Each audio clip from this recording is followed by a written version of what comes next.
Aujourd'hui, coucou tout le monde. Aujourd'hui, j'avais vraiment envie de faire un petit point avec vous par rapport à la façon dont on peut faire évoluer sa vie, dans la façon dont on peut évoluer nous aussi, et par rapport en fait à la prise de conscience des habitudes que l'on a. Et donc, déjà, la première chose que que j'ai envie d'affirmer là, pour commencer, c'est que notre bien-être ou notre mal-être est le reflet de nos habitudes. Et donc la première chose qui est importante de savoir, c'est qu'en prenant conscience de vos habitudes, de vos schémas de réaction, vous allez pouvoir accéder à des nouvelles parts de vous-même qui vont vibrer bien plus haut et qui vont vous permettre d'être dans la confiance, dans la foi en la vie, dans un calme serein, dans une stabilité émotionnelle, dans une paix intérieure. Et donc, la raison pour laquelle j'ai voulu faire cette vidéo aujourd'hui, c'est pour vous parler en fait d'habitudes que j'ai mises en place pour moi dans mon quotidien et qui sont toujours là présentes dans mon quotidien depuis plusieurs années et qui ont fait que j'ai fait changer des choses aujourd'hui dans ma vie, dans mes relations et dans ma relation avec moi-même aussi. Et donc, il y a 7 ans maintenant, en fait, j'ai voulu tenter une nouvelle expérience, c'était celle du coaching de vie. Et puis, j'avais passé énormément d'années à me faire coacher en tant que sportive de haut niveau, mais là, c'était vraiment différent. C'était du coaching de vie pour pouvoir améliorer en fait mon ressenti, ce qui se passe à l'intérieur de moi, et pour pouvoir améliorer du coup euh, ma vie de façon générale et mes relations. Et donc, la première étape, et non des moindres en fait, ça a été celle de prendre conscience dans la façon dont je vivais ma vie. Ok, la façon dont je la subissais dans un certain nombre de domaines de vie.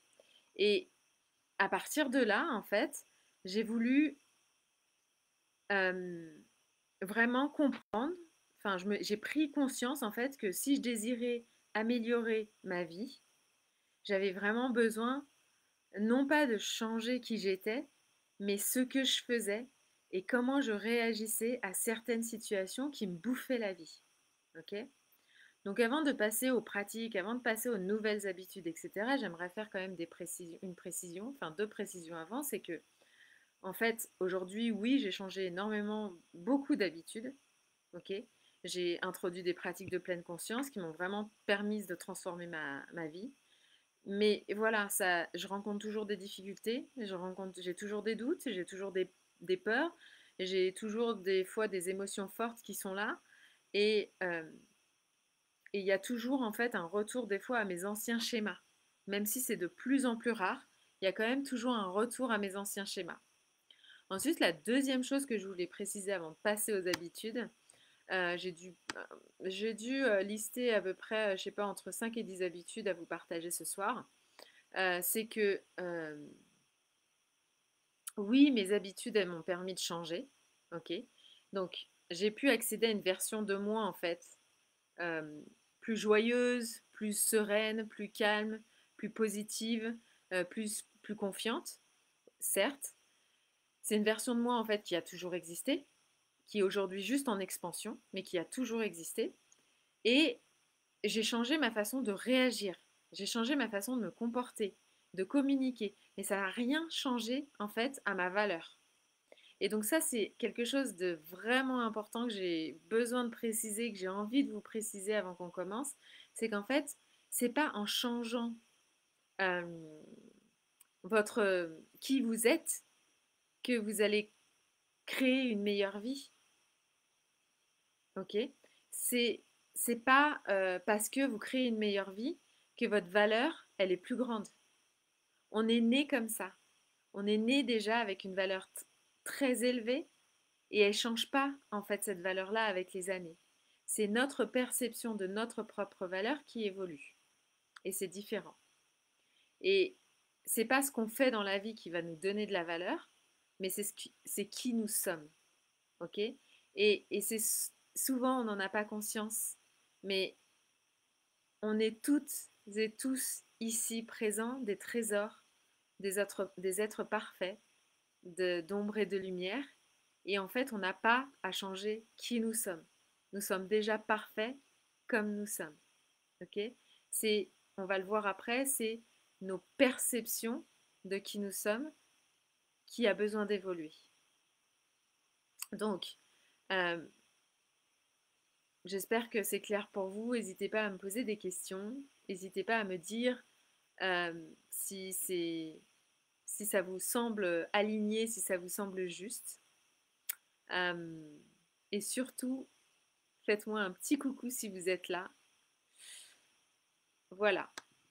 Alors, je continue. Donc, la première chose que j'ai fait évoluer, à partir du moment où je me suis fait coacher il y a 7 ans, la première chose que j'ai fait, c'est que j'ai mis en place des pratiques de pleine conscience. Ok? Donc, ces pratiques de pleine conscience, ce sont des moments que je me suis accordés, même des moments très courts, où le temps s'arrête, là où je suis parfaitement dans le moment présent, ici et maintenant. Et ces moments-là, ils peuvent durer juste quelques secondes, quelques minutes à peine, et je les ai mis en place pour pouvoir les répéter, pour pouvoir les intégrer à mon quotidien et pour pouvoir les répéter le plus souvent possible tous les jours. Ça, c'est la première chose que j'ai mis en place. Ces moments de pleine présence où je m'arrête de faire, où je suis ici et maintenant et nulle part. Il n'y a rien qui se passe. Ok? Et donc ça, vous pouvez faire ça, je ne sais pas, toutes les heures, vous prenez 1 minute, vous pouvez vous chronométrer, et puis il n'y a plus rien qui se passe. J'ai plus de pensée, j'ai plus de, je pose pas en fait, je donne pas d'importance à mes pensées dans ces moments-là. Je suis juste euh, qui je suis sur le moment. Et c'est tout. Ensuite, la deuxième pratique, ça va être d'être présente dans mon corps.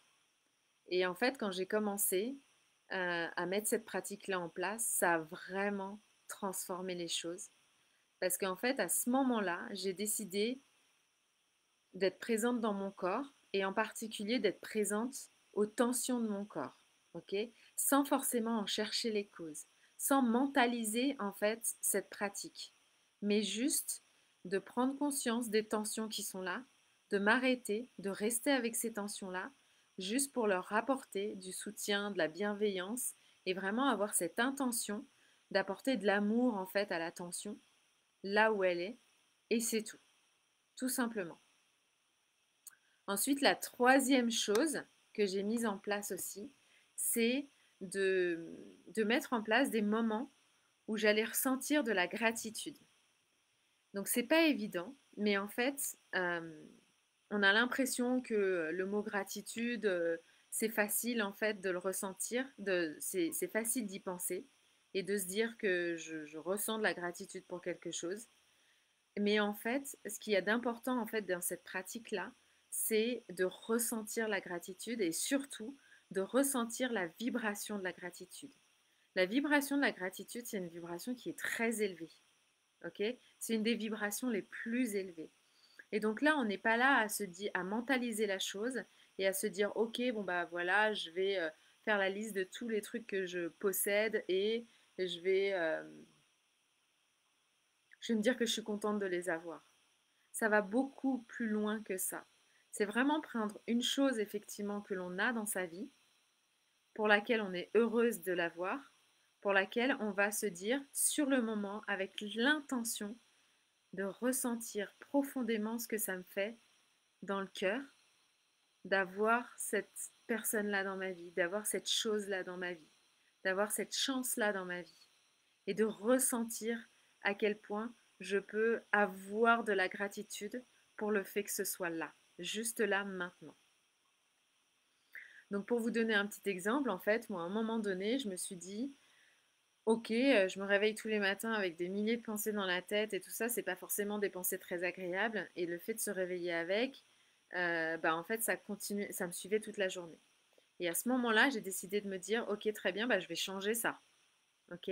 C'est une habitude inconsciente, une sorte de pilote automatique de me réveiller le matin et boum, d'avoir plein de pensées dans la tête et des pensées en fait qui drainent mon énergie et qui sont là, hyper présentes, hyper lourdes, qui se répètent, qui sont tout le temps là, tout le temps là, tout le temps là. Et donc à ce moment-là, ça part d'une décision en fait. j'ai pris la décision de me dire, bah, tous les matins, c'est plus mes pensées qui vont prendre le pas, mais c'est plutôt mon moment de gratitude, ce ressenti de gratitude que je peux avoir. Et donc, je me réveille le matin, je prends quelques respirations et là, je me sens en fait en pleine gratitude de pouvoir respirer, de pouvoir être vivante. Et donc, je sens l'air qui rentre dans mon corps et qui circule dans mon corps et qui ressort de mon corps. Et vraiment, je me focalise là-dessus. Et donc, ça peut me prendre franchement 2 minutes, 3 minutes, pas plus. Et j'ai décidé de commencer ma journée comme ça et pas autrement. Et donc, c'est vraiment une décision que l'on prend en fait. Il n'y a personne ni rien qui nous oblige à rester dans nos anciennes habitudes, dans nos anciens schémas, qui sont dans ce cas-là d'avoir des milliers de pensées qui me traversent, qui sont pour la plupart négatives. Non, j'ai le droit de choisir autre chose en fait. Plus important, c'est d'en prendre conscience et de se dire, bah, ça, j'en veux plus. J'ai plus envie de me réveiller comme ça et j'ai plus envie que ça me suive toute la journée parce que je sens que ça m'affecte et que ça me limite et ça m'empêche de faire plein de choses que j'ai envie de faire. Donc ça, c'était la troisième. La quatrième, c'est vraiment, du coup, on va parler des pensées, de prendre conscience de la qualité de mes pensées. C'est-à-dire qu'on a des milliers de pensées par jour qui nous traversent. Et pour la plupart, ce sont les mêmes que la veille. Et donc, on rumine comme ça. Sans le savoir, on est en train de ruminer nos pensées encore et encore. On n'en a pas du tout conscience pour la plupart. Sauf que, en vérité, profondément, ce qui se passe, c'est que ça nous ancre dans des habitudes de pensée et ça nous ancre et ça nous prend notre énergie. Ok, ça nous draine notre énergie. Et donc, c'était vraiment important en fait de changer ça et de prendre conscience de la qualité de mes pensées. Est-ce que par exemple, sur une échelle de 0 à 10, la qualité de mes pensées, elle est de combien? Elle est de 3, elle est de 4, elle est de 1. Ok, juste de prendre conscience de ça et ensuite de décider de changer la qualité de ses pensées. À quoi j'ai envie de penser? Qu'est-ce qui me met en joie? Qu'est-ce qui me fait vibrer? Qu'est-ce qui fait que je vais avoir envie de me lever le matin? Ok? Donc ça, c'est hyper important aussi.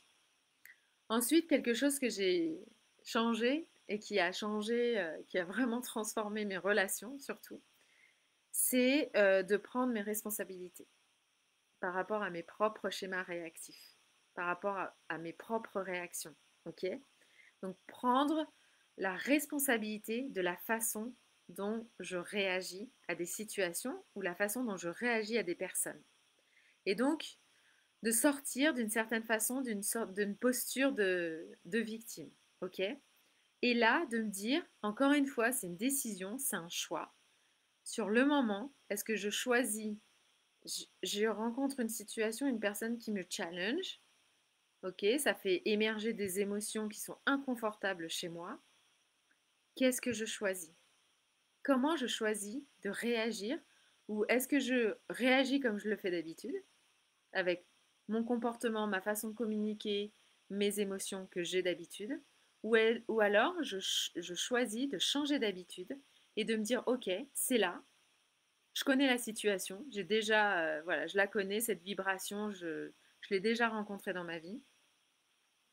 Je choisis de répondre à la situation différemment et notamment en restant ancré émotionnellement, ok, pour vraiment sortir de ma position de victime. Et donc l'ancrage émotionnel dans ces moments-là, il est essentiel. Et moi, il m'a vraiment, vraiment permis, en fait, de transformer ma relation, en fait, aux autres et ma relation à mes challenges et à mes problèmes. Ok? Ensuite, une autre habitude que j'ai changée, et ça, celle-ci, elle était plus récente, elle a vraiment pris beaucoup plus de place dans les 2 dernières années, ça a été de prendre conscience de mes jugements négatifs envers les autres. Ok? Et de reconnaître quelque chose d'important. Et ce quelque chose d'important, c'est que quand je juge une personne de façon négative, en fait, c'est un mécanisme intérieur de défense, tout simplement. Ça va pas plus loin. Ok?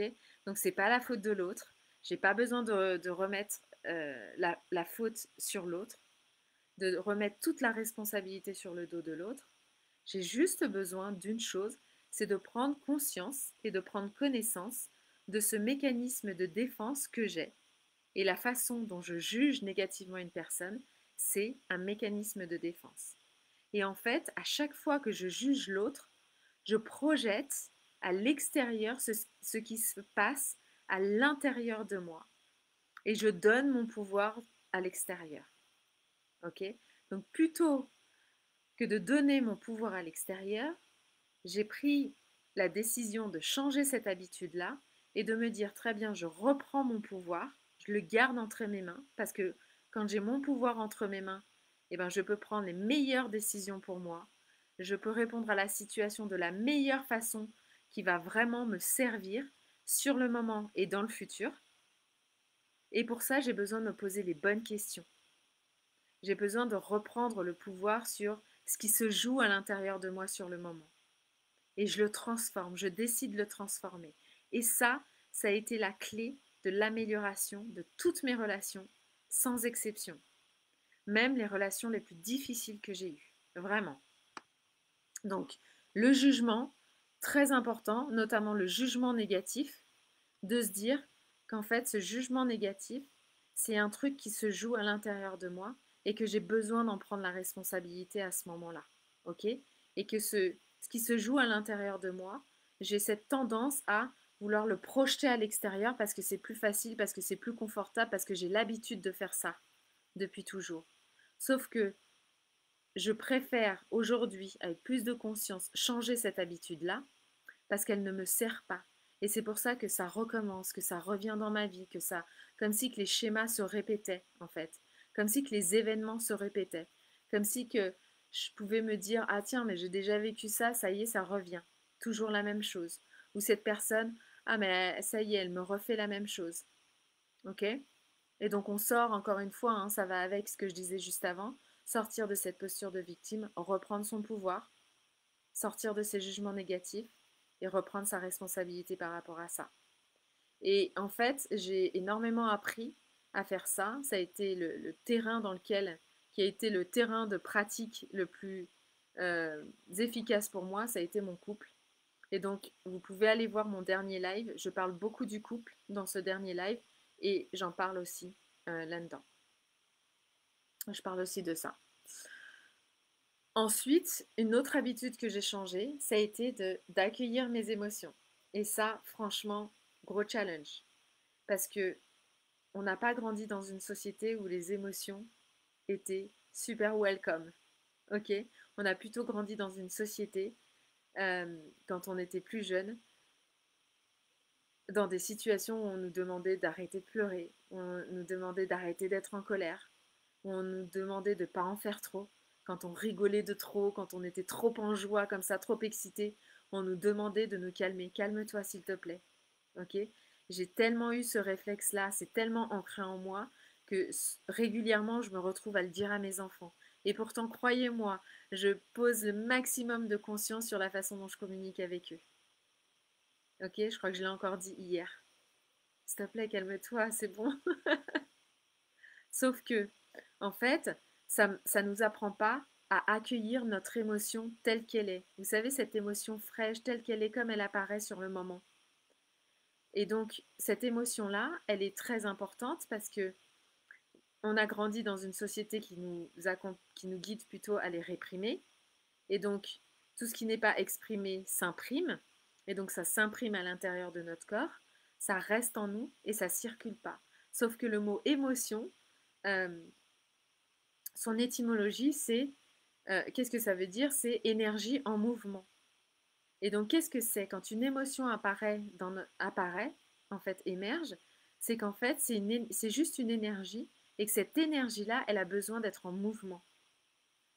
On peut le voir souvent que quand on a une émotion qui est forte, quelle que soit l'émotion, notre corps se met en mouvement très facilement aussi. Et ces émotions-là, elles ont besoin de circuler. Et en fait, le fait de les accepter, de les accueillir, donc le fait de les accueillir, ça veut dire quoi? Ça veut dire les accepter, accepter qu'elles soient là sur le moment. et les laisser faire leur boulot, en fait, parce qu'elles ont un travail à faire. Ok, elles ont des messages à nous donner. Et donc ça a été vraiment quelque chose qui a énormément changé les choses dans tous les niveaux dans tous les domaines de ma vie. C'est vraiment d'apprendre à accueillir l'émotion qui est là, tout simplement. Il faut savoir qu'une émotion, c'est présent pendant quelques secondes uniquement. Je crois que c'est entre 60 et 90 secondes. Et ensuite, c'est les pensées qui prennent le relais. Ok? Donc, cette émotion-là, quand on la laisse circuler, elle se dissout en fait. Elle circule, elle bouge, elle se met en mouvement. L'énergie, elle est là, elle circule et ensuite, elle s'en va.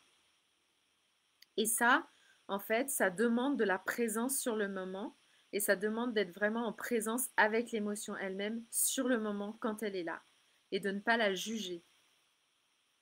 Donc encore une fois, sortir du jugement. Tout est un peu lié hein, dans toutes les habitudes que je vous donne depuis tout à l'heure. Ok? Ensuite, euh, une chose qui a aussi changé pas mal enfin, qui a changé les choses et surtout dans ma relation avec moi-même, c'est en fait d'arrêter de vouloir être parfaite. Ok? En, j'ai une- Allez, je vais être sympa, 90% de mes clientes sont des vrais tyrans avec elles-mêmes. Et moi, je suis passée par là aussi, bien entendu. Et je pense que je vais continuer à rencontrer du monde dans mon réseau, dans les personnes avec qui je discute, qui sont des vrais tyrans avec eux-mêmes. Et donc, le fait d'arrêter de vouloir être parfaite, mais vous ne pouvez pas savoir à quel point ça nous permet d'être dans une paix intérieure et dans une sérénité qui est super puissante. Ok?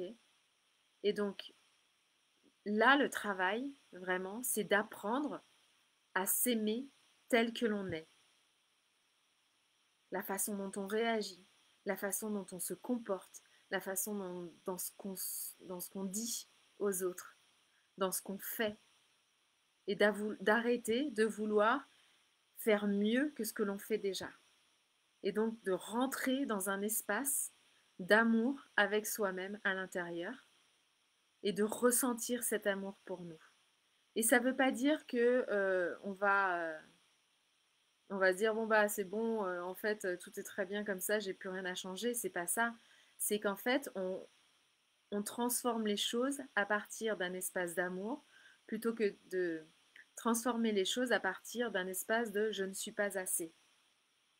Et ça change tout parce qu'à partir du moment où vous voulez changer les choses, vous voulez construire votre activité, vous voulez construire une relation de couple, vous voulez améliorer votre relation avec vos enfants, peu importe la situation, quand vous allez le faire à partir d'un espace de je ne suis pas assez, c'est comme si vous le faisiez à partir d'un espace de manque. Et donc la vibration qui est présente et qui fait que vous vous mettez en action, eh ben, c'est une vibration qui du coup que vous partagez vers l'extérieur et qui ne va pas vous servir et encore moins sur le long terme. Et donc la première étape, c'est de partir d'un espace d'amour et d'un espace du cœur avec vous-même. Et d'arrêter en fait de vous critiquer, d'arrêter de vous juger, d'arrêter de vous dire que vous n'êtes pas assez, que vous avez besoin d'être mieux, que vous avez besoin d'avoir plus. Ok? Parce que là, on part d'un espace de manque. Et ça ne marche pas.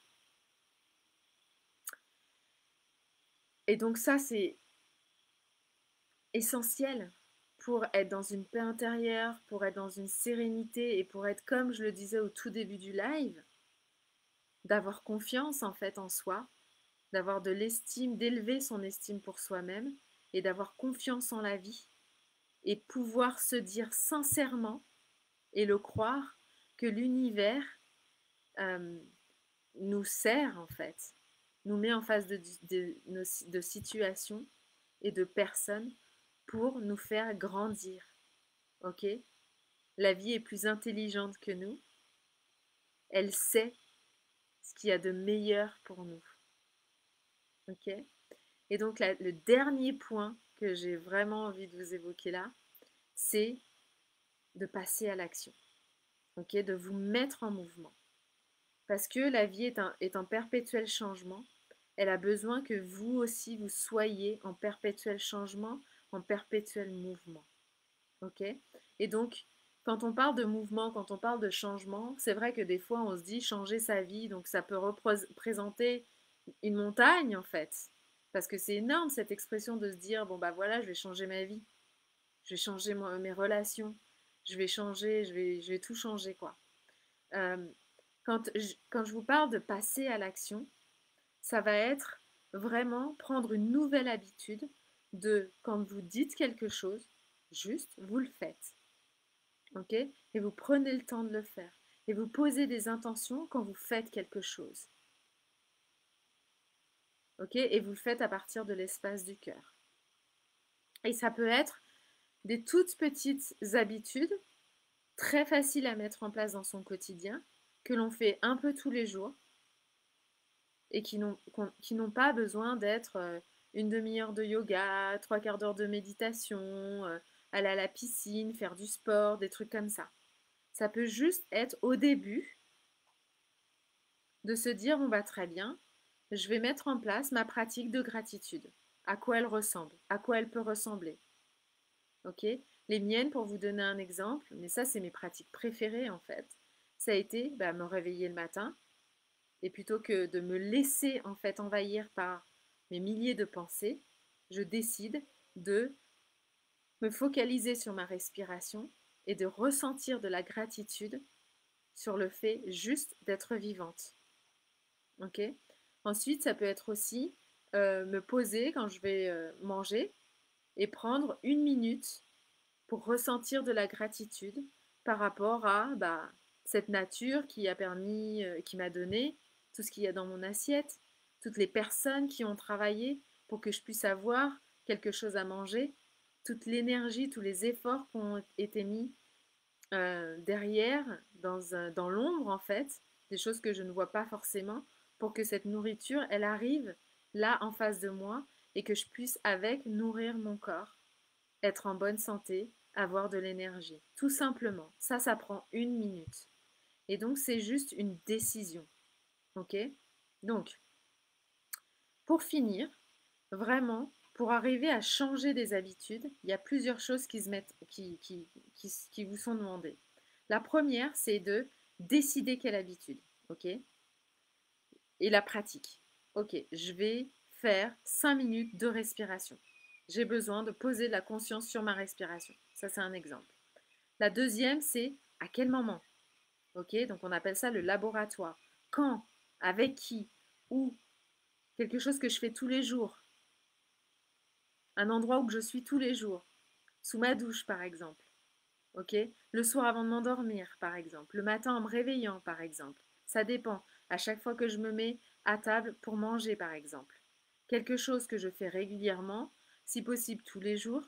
Et comme ça, la troisième étape, c'est de s'en souvenir pour pouvoir le faire encore et encore. Parce que la répétition à ce moment-là, ça va être clé pour vous, pour arriver vraiment à changer vos habitudes et qu'elles puissent être durables et que cela puisse créer une vraie transformation. Et qu'ensuite vous puissiez en mettre une deuxième en place. Parce que la première va devenir automatique. Ok? Et vous l'aurez choisi intentionnellement. Et donc ça, c'est vraiment essentiel de pouvoir faire ça. C'est bon? Donc n'hésitez pas à me poser des questions, n'hésitez pas à commenter ici si ça vous parle, tout ce que je vous ai raconté depuis tout à l'heure. Mais en tout cas, c'était un vrai bonheur de pouvoir me reconnecter à vous aujourd'hui. Merci beaucoup pour toutes celles qui étaient là et tous ceux qui étaient là. Et merci beaucoup pour tous ceux et celles qui vont me regarder en replay aussi. N'hésitez pas à commenter, à liker, à partager si vous avez senti que ça pouvait vous aider, à l'enregistrer si vous avez besoin de revenir dessus. Et voilà. En attendant, du coup, je vous souhaite une merveilleuse fin de journée. Je vous dis à très très bientôt, je vous embrasse très fort. Et puis bah, jeudi prochain, je vous refais un nouveau live.